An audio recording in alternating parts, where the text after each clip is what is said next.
Le Conseil des ministres approuve 2 projets de loi destinés au financement du projet d'extension du Centre national de cardiologie.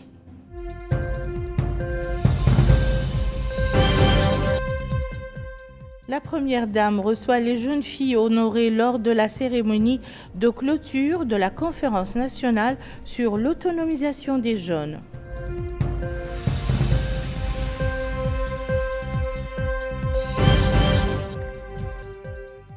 Le ministre de l'Énergie et du Pétrole supervise le lancement des travaux du Forum des affaires entre la Mauritanie et la France.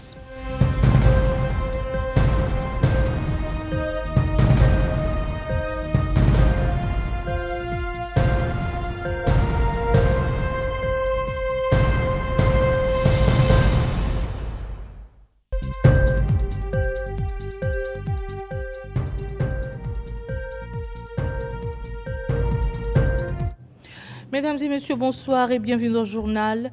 On ouvre par le Conseil des ministres qui s'est réuni ce mercredi sous la présidence de Mohamedoul Cheikh El Ghazouani, président de la République. Le Conseil a examiné et approuvé les projets de loi suivants.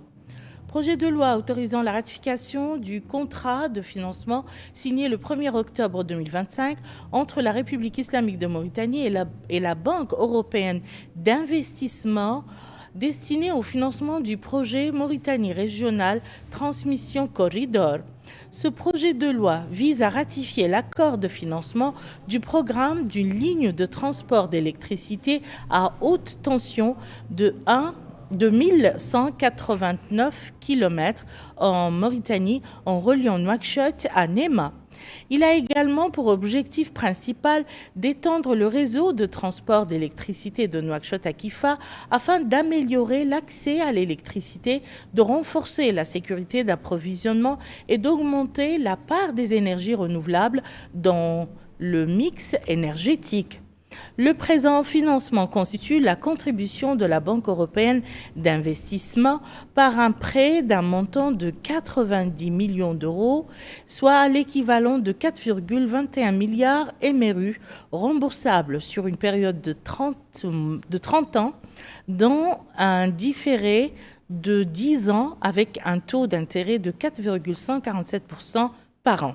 Ce prêt combiné avec une subvention de 33 820 000 euros octroyés par l'Union européenne pour le même projet est considéré concessionnel. Projet de loi autorisant la ratification de la Convention cadre financement sous forme de vente à terme, signée le 18 octobre 2025 entre la République islamique de Mauritanie et la Banque islamique de développement, destinée au financement du projet d'extension du Centre national de cardiologie. Projet de loi autorisant la ratification de la convention de crédit signée le 18 octobre 2025 entre la République islamique de Mauritanie et la Banque islamique de développement, destinée au financement du projet d'extension du Centre national de cardiologie. Les 2 projets de loi visent à ratifier les accords de prêt destinés à financer le projet d'extension du Centre national de cardiologie à Nouakchott qui contribuera sans aucun doute à la réalisation des objectifs de développement durable, au développement du capital humain et à l'accès aux services sociaux de base conformément au levier de la stratégie de croissance accélérée et de prospérité partagée SCAP 2016-2030. Le projet d'extension du Centre national de cardiologie permettra de répondre à la demande croissante de la population en matière de soins de santé spécialisés dans le domaine cardiovasculaire, notamment la chirurgie cardiovasculaire, pédiatrique, les soins intensifs cardiovasculaires et la prévention et la réadaptation cardiaque, ainsi que l'éducation pour la santé des patients. Dès sa mise en service, le projet assurera l'accessibilité à une prise en charge de qualité des maladies cardiovasculaires et pathologies associées à près de 100% de la population mauritanienne. Le premier prêt s'élève à 18 millions d'euros, soit l'équivalent de 834 millions MRU, sous forme de prêt-vente à terme remboursable sur une période de 20 ans, dont 4 de différés, avec une marge bénéficiaire de 1,9% par an. Le deuxième prêt d'un montant de 8 180 000 euros sous forme de prêt ordinaire, soit l'équivalent de 379 millions émerus, remboursables sur une période de 25 ans, dont 7 de différés, avec une commission de service de 1,5% par an. Le Conseil a également examiné et adopté les projets de décret suivants.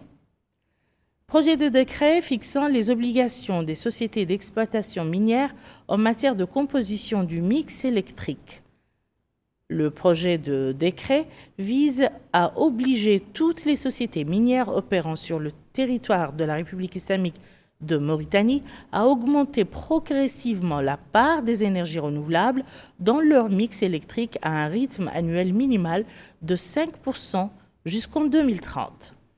Il institue également un comité de suivi conjoint chargé de contrôler l'augmentation annuelle de la part des énergies renouvelables productives, de la part de l'énergie des énergies renouvelables produites par les sociétés minières. Projet de décret portant délimitation du périmètre de la zone franche de Nouadhibou. Le présent projet de décret a pour objet de fixer la délimitation du périmètre de la zone franche de Nouadhibou conformément aux dispositions de l'article 4 de la loi n° 2024-030 du 8 juillet 2024 portant création de la zone franche de Nouadhibou. Il précise également les règles de gestion du foncier relevant de la zone, les modalités d'attribution des terrains ainsi que les dispositions relatives à l'extension future du périmètre. Projet de décret portant modification de certaines dispositions du décret n° 2626 du 4 décembre 2006 relatif au statut des enseignants-chercheurs universitaires et hospitalo-universitaires. Ce présent projet de décret vise à encadrer les conditions réglementaires permettant aux enseignants hospitalo-universitaires militaires d'exercer les fonctions statutairement dévolues aux enseignants-chercheurs universitaires et hospitalo-universitaires. Cette disposition permet de sécuriser juridiquement la participation des enseignants hospitalo-universitaires militaires aux activités académiques universitaires et hospitalo-universitaires et d'assurer une équité de traitement avec leurs collègues civils. Le ministre des Affaires étrangères, de la coopération africaine et des Mauritaniens de l'extérieur a présenté une communication relative à la situation internationale. Le ministre de l'Intérieur, de la promotion de la décentralisation et du développement local a présenté une communication relative à la situation intérieure. Enfin, le Conseil a pris les mesures individuelles suivantes. Ministère de la formation professionnelle, de l'artisanat et des métiers, cabinet du ministre chargé des missions, Djassaïdou Dilel, ingénieur, cadre au cabinet du ministre. Sidna Oulzeidan, ingénieur, cadre au cabinet du ministre. Direction générale de la formation technique et professionnelle, direction des examens et des concours, directeur adjoint Al-Qutb Oul-Sidati, titulaire d'un master en gestion. Ministère de l'Éducation et de la réforme du système d'enseignement. Cabinet du ministre, conseiller chargé de la communication, Yaroub Mohamed Lamine, titulaire d'un doctorat en médias et communication. Je voulais annoncer dans les titres, Dr Mariam Mohamed Fadel, première dame, a reçu ce jour au palais présidentiel les jeunes filles honorées par le président de la République, Mohamed El Cheikh El Ghazouani, lors des activités de clôture de la conférence nationale sur l'autonomisation des jeunes organisée au palais du congrès Al Mourabitoun samedi dernier.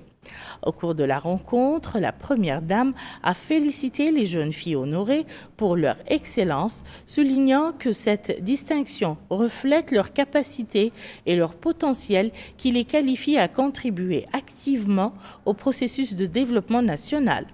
Les jeunes filles ont saisi cette opportunité pour exposer à la Première Dame les défis qu'elles rencontrent dans leur parcours éducatif et professionnel. Elles ont affirmé que cette réception constitue un grand soutien moral pour elles et les motive à poursuivre l'excellence, exprimant leur profonde gratitude sur ce geste généreux qui représente un puissant encouragement pour elles à continuer de réaliser leurs ambitions et de servir leur patrie. Cette rencontre s'inscrit dans le cadre de l'intérêt de la Première Dame à soutenir les jeunes filles et à renforcer leur participation dans les différents domaines de la vie nationale. Le ministre de la Défense, des Affaires des retraités et des enfants des martyrs, Hanan El-Sidi, a reçu ce mercredi l'ambassadeur délégué de l'Union européenne dans notre pays. Au menu de leur entretien, le renforcement de la coopération entre notre pays et l'Union européenne dans divers domaines d'intérêt commun et particulièrement en matière de sécurité et de défense.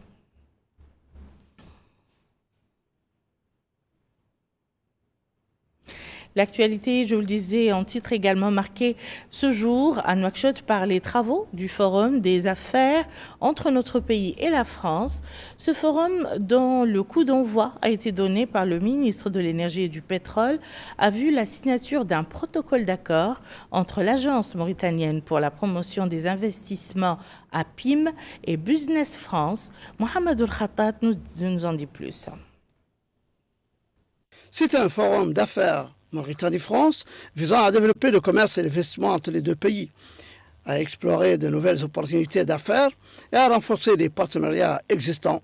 La Mauritanie, représentée par l'APIM, l'Agence de promotion des investissements en Mauritanie, signant un protocole d'accord avec Business France. La cérémonie de signature s'est déroulée en présence du ministre de l'Énergie et du Pétrole et du ministre délégué français au commerce extérieur et à l'attractivité des investissements.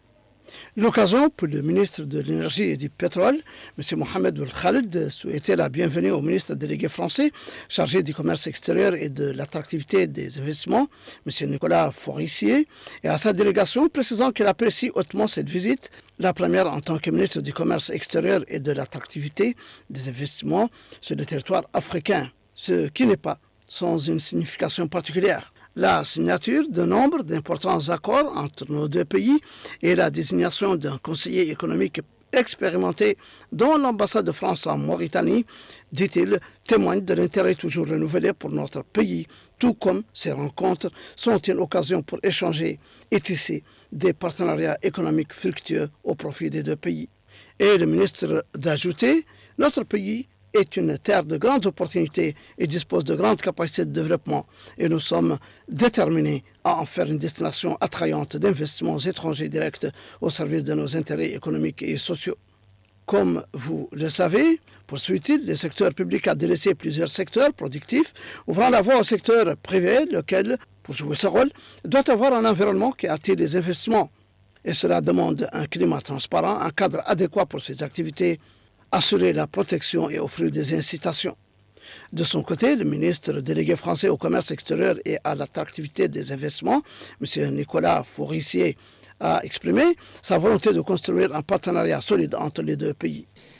Vous savez, je l'ai dit déjà hier à plusieurs occasions, et je le redis devant vous aujourd'hui, c'est pour moi, pour des tas de raisons, et notamment des raisons personnelles, mais aussi des raisons liées au sentiment que j'ai de la force de l'axe stratégique qui peut unir la Mauritanie et la France.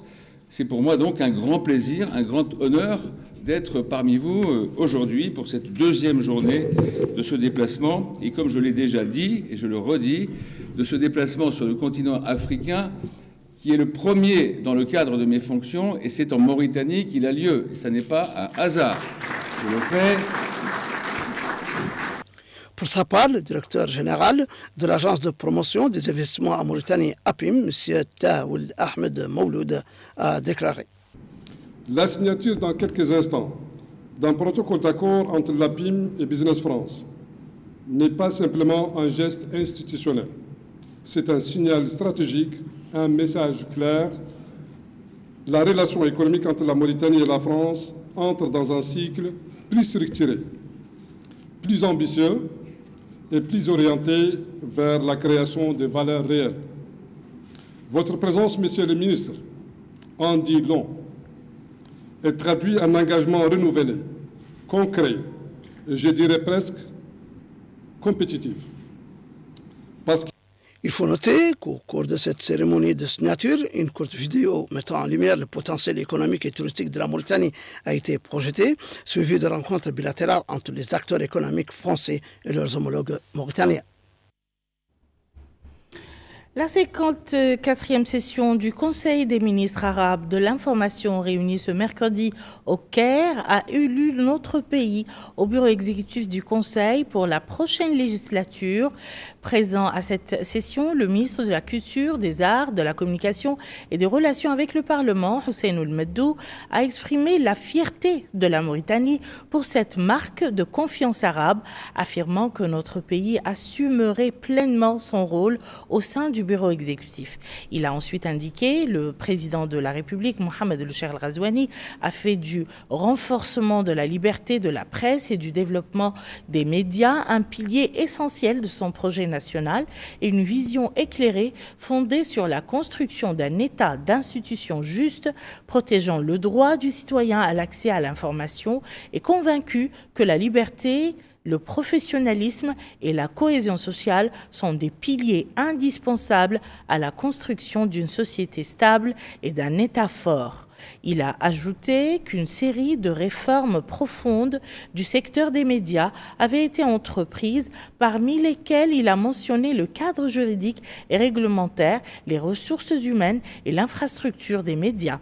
Il a rappelé la mise en place d'un comité de haut niveau chargé de réformer le secteur qui a mené une large consultation auprès des professionnels des médias et dont les recommandations ont été mises en œuvre à travers un ensemble de mesures concrètes, notamment la révision de la loi sur la haute autorité de la presse et des médias audiovisuels, la promulgation d'un texte de loi encadrant les services électroniques, la révision de la loi sur la communication audiovisuelle, la réforme du cadre institutionnel du soutien public à la presse privée, la révision de la loi sur la publicité et la promulgation de la loi sur les journalistes professionnels et du décret relatif à la carte de journaliste visant à réglementer la profession et à définir les droits et devoirs des journalistes. Le ministre français délégué au commerce extérieur et à l'attractivité des investissements poursuit son séjour à Nouakchott. Il a signé aujourd'hui avec la ministre de l'Environnement et du Développement durable, ministre par intérim des Mines et de l'Industrie, Massoud Mtebaham, ou Mohamed Laghdaf, une déclaration d'intention de coopération dans le domaine des mines et des métaux de base. Cette signature vise à renforcer la coopération entre notre pays et la France dans le secteur minier et métallurgique, considéré comme un secteur stratégique pour la transition énergétique et le développement durable. L'accord témoigne également de l'engagement de la Mauritanie en faveur de la gouvernance environnementale et de la préservation des ressources naturelles. L'actualité au volet parlementaire reste marquée par l'examen par la Commission des finances des budgets alloués au département dans le cadre de la loi de finances 2026. Aujourd'hui, la Commission a examiné et discuté le budget du ministère de l'énergie et du pétrole sur lequel son ministre Mohamed El Khaled lui fait un exposé centré sur ces différents chapitres et leurs domaines de dépenses.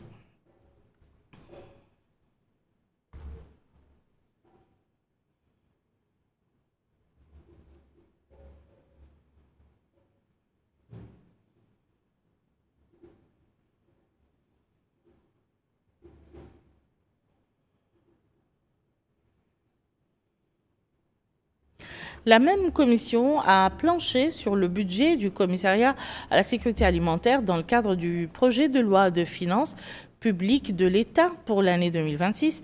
La commission a suivi une présentation faite par la commissaire à la sécurité alimentaire, Mme Fatimata Tratri, qui a passé en revue les différents chapitres de son budget et ses domaines de dépenses. Le budget du CSA se chiffre à 1,170 milliard MRU, incluant les allocations du Fonds national de réponse aux crises alimentaires et nutritionnelles qui s'élève à plus de 570 980 000 MRU. La Banque de financement et d'investissement BFI s'est dotée d'un nouveau siège dont le ruban symbolique a été coupé par le gouverneur de la Banque centrale de Mauritanie. Le nouveau bâtiment de la BFI se trouve au centre-ville et a été conçu selon une architecture qui offre un cadre adéquat au travail. Maïmouna Lo nous en dit plus.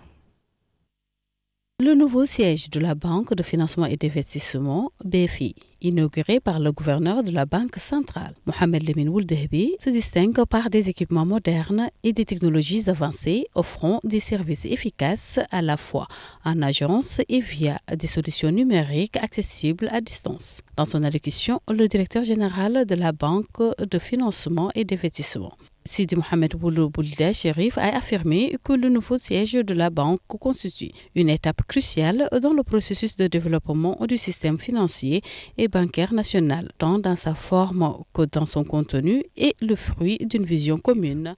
De son côté, le délégué général de l'Association mauritanienne des professionnels des banques, El Hanchi Oul Mohamed Saleh, a souligné que ces réformes ont constitué la base solide de la croissance que le secteur célèbre aujourd'hui, considérant cette nouvelle réalisation comme l'un des fruits directs du processus de modernisation financière que connaît la Mauritanie. Pour sa part, le maire de la commune de Tafrarzena, Taleb Oul Mahjoub, a indiqué que le nouveau siège de la BFI constitue un ajout qualitatif aux infrastructures vitales de la commune de Tafrarzena, en tant qu'édifice reflétant le processus de modernisation et de développement que connaît la ville, dans le cadre des politiques gouvernementales mises en œuvre pour le programme de son Excellence, le président de la République, M. Mohamed Ould Cheikh Al Ghazouani. La cérémonie d'inauguration s'est déroulée en présence du Wali de Nouakchott-Ouest, du président du conseil d'administration de la banque, de certains membres du corps diplomatique, de représentants d'organismes de financement internationaux, aux côtés de plusieurs hommes d'affaires et d'investisseurs.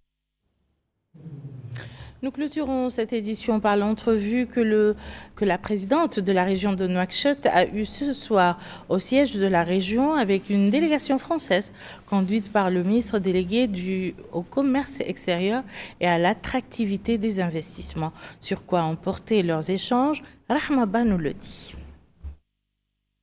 L'audience a porté sur les moyens de développer les relations mauritano-françaises, notamment entre la région de Nouakchott et les villes françaises, en particulier dans les domaines de développement d'intérêt commun prioritaires pour la région.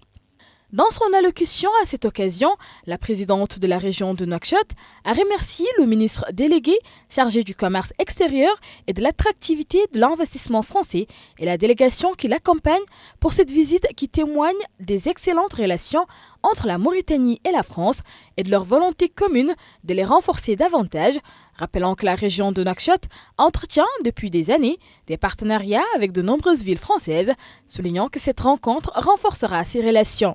De son côté, le ministre français a exprimé sa joie et celle de la délégation qui l'accompagne.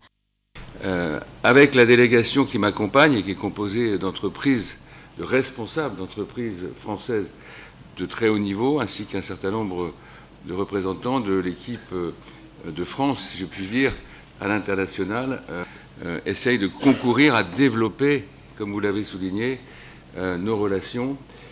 Et ces relations, elles sont anciennes. Je vous l'ai dit tout à l'heure, y compris à titre personnel. C'est pour ces raisons aussi que je tenais à ce que mon premier déplacement se fasse, pour ce qui concerne l'Afrique, en tant que ministre du Commerce extérieur, ici, à Nouakchott, en Mauritanie. Ont assisté à la rencontre l'ambassadeur de la République française, accrédité en Mauritanie, des cadres de la région de Nouakchott, aux côtés d'hommes d'affaires et d'experts français. Et voilà qui met fin à ce journal. Je vous en rappelle les principales informations. Le Conseil des ministres approuve 2 projets de loi destinés au financement du projet d'extension du Centre national de cardiologie.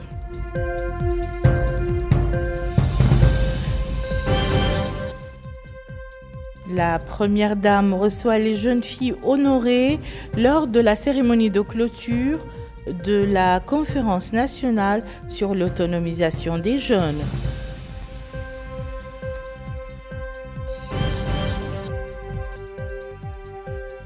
Le ministre de l'Énergie et du Pétrole supervise le lancement des travaux du Forum des affaires entre la Mauritanie et la France.